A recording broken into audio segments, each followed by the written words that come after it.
If you want to abolish slavery, you're gonna have to free yourself. You're gonna have to take up arms. So let me ask you a question. How important was the black soldiers in the Civil War? Very important. The South, well, they was having so much money building up because of African Americans' labor skills, and so because they rebelled from the Union, they wanted to become a separate country, and so they actually needed them to build this nation.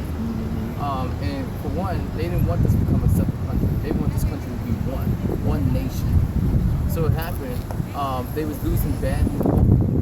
So Lincoln actually signed the Emancipation Proclamation and enlisted African Americans.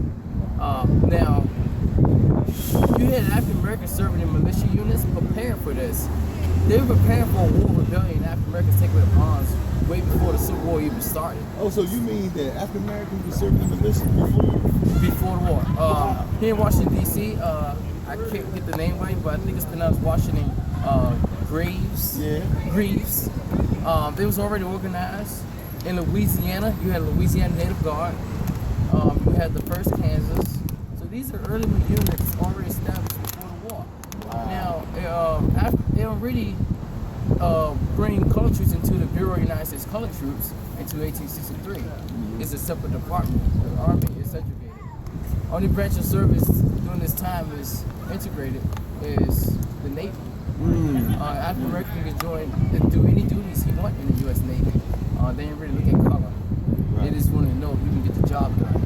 Wow. That changed after during World War I. President Woodrow Wilson banned African Americans off the Navy. They don't come back into World War II. Wait. So repeat that again. So you mean the United States Navy was pretty much fully integrated before World War II. Yep. And then it was at the onset of, World War I. President Woodrow Wilson banned them out. Others out there. Wow. Resegregated like the military like he did with the entire federal government. And then they'll come back into World War II. The only job they do is cook and clean. But during the Civil War, 7 of them were awarded the Medal of Honor. Now, 1863, these early units that they established, they in training, they learned quickly the other units. They occupied cities, and they also recruiting more African Americans in the Army. So the number grew. Most of the regiments organized in the South, and that's what helped win the war. It increased the manpower. In 1863, General Grant said, by arming the Negro, we had added a powerful ally. So every city you hear about in the South, it was pretty much occupied by the United States Congress under martial law. And one of the major cities was captured was Richmond. Richmond was the capital of the Confederacy. About 20,000 colored troops captured the city, and it was the biggest headline news in newspapers across the world. Oh, thanks. Even Civil War reenactments need snacks and energy. So 20,000 troops. 20,000 in the 25th Army Corps. 20,000 colored troops. You know, in the 25th Army Corps, captured the city of Richmond. Wow. And most of the southern cities at the time that was occupied by Union soldiers was occupied by colored troops. Never taught that in school.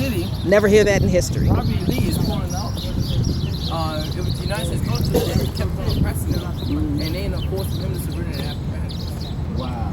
So the war is over, but battles are still going on. Right. Colored troops continue on fighting and doing provo duties. Right.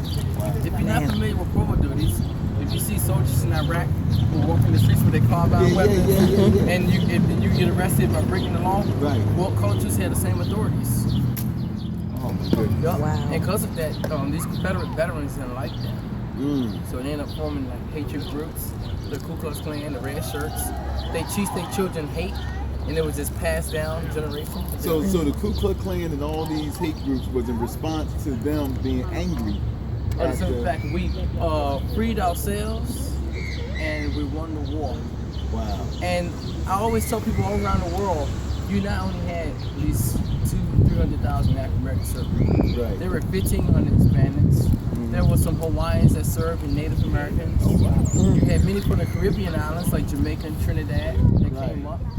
We had had large numbers of Europeans that came. So you had a worldwide effort around the world to crush this white supremacy system. Abolish slavery. Yep. To And abolish there were slavery. even 58 Chinese that served. Even the Chinese Wow. got in on it. Yep. So you're looking at no different from World War II, but the tactic was very similar to World War I. Wow. Wow. That Yep. is, man. That's That's amazing. really great. So throughout the war, they were organized 142 infantry regiments, 7 colored cavalry regiments, and 13 artillery regiments. You would have pioneer regiments, and you would have the musicians, which is young. Are you about 14, 13? You about 13? Yeah, 13. Well, they were young men your age service drummer boys. Yeah. Is what you call communicators. Now back then they didn't have radios, so that's why you had the drum as a communication device. And this is throughout the world. And- Centuries. Wow. So that means if you was living 100 some years ago, you'd have been down here with the drum and everything, cannon fire over your head and everything. Also, in our museum, it's titled Civil War to Civil Rights. Okay. Oh, And yeah. how that connects with us is your ancestors ruled the world more than 10,000 years. You want to have the strongest nation in the world, you have the strongest people. So when they went into West Africa, they take the royal families, they take the best warriors, and they took the warriors with good naval skills, and they brought them here to the U.S. So pretty much the people you see in the United States are mixed with different nations, but most of us are royal. They only took who they needed, who was picked out. And also, most of us was already on this land. Right. Wow. Man. So the history books we've been reading in school is actually twisted around. It's not primary resource. So this is his story he's telling. Because this is not just the United States, it's a worldwide. Wow. Right. Yeah. Africa has been colonized by different European countries.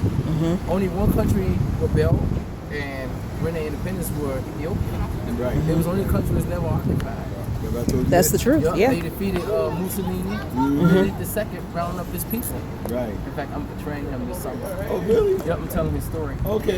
So That's by me fabulous. telling the story, it's going to like pretty much using to educate people Okay. to show you what was it like and how it connects with civil rights. Right. Wow.